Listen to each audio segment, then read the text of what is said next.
Good morning, everyone. It is so good to be together with you today. So this Sunday, we are discussing the threads of our collective lives. And when I thought about the threads that pull us in our lives and the threads that connect us, I immediately thought of Patrice Karst and her book, The Invisible String, which I shared with you last spring. Fortunately for us, Patrice loves talking about the threads that connect us. And so she also wrote a book called The Invisible Web, which Shaggington and I get to share with you today, which expands on that theme. So this is The Invisible Web by Patrice Karst and illustrated by Joanne Lew-Vriethoff.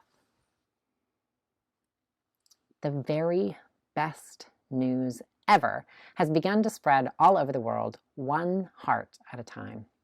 Shout it from the mountaintops. Every single one of us is connected to those we love by invisible strings. This means that Giovanna and her daddy are always together, even though he moved to a new house. Omar can feel the tugs of love from his parents, even though he is living far away at school.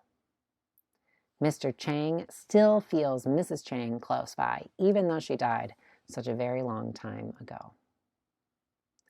And you, at this very moment, may feel the string of someone close to you, even though they aren't there. You can't see it, but it's real. Our strings reach out to everyone we know.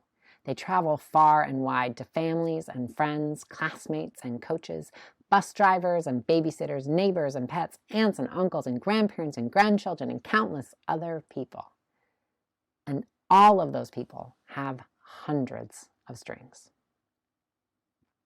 Soaring high over rocky peaks and across the 7 seas, deep into jungles and valleys, and winding through the busiest of cities, all these strings crisscross one another and create a nest that covers the planet, interlacing us together, cradling us forever.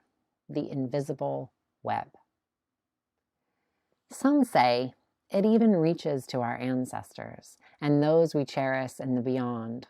One tug on a string sends love to every one of us, woven together in this divine tapestry. And that means just one good deed travels across the entire web. Everything is linked. But sometimes folks forget, and they can't feel their strings. They forget about our invisible web, and that's when strings get tangled up, like when lonely Louisa isn't invited to sit with anyone at her school at lunchtime, or when Mrs. Patel struggles at work without help and she just wants to quit. Even violence and war can erupt when too many of us forget the web. When strings are ignored, they can become weak and begin to unravel. But the more people who care for the web, the stronger it remains. We can spread word of the web too. As we tell our family and friends, sisters will remind brothers, who will write to cousins, who will call their grandparents, and we will see others more clearly and look into each other's eyes, and when one of us cries, we will all want to help. And we do. Someone helps Mrs. Patel at work and tells her what a great job she's doing, and she remembers how important she is. And Louisa feels warm and bubbly inside when a few of the kids in class ask her to join them under the banyan tree for lunch. After school, Louisa cries with joy as she strokes her cat, who purrs the news to the stars, and the stars whisper the secrets to the clouds, who share it with the songbirds, and then who serenade the world with this exquisite melody of love until at twilight the owls take over and hoo the news throughout the night. The invisible web is alive. Its time is right now. It breathes as we breathe, pulsating all over our earth, the single heartbeat of life and love. And do you know what that makes us all?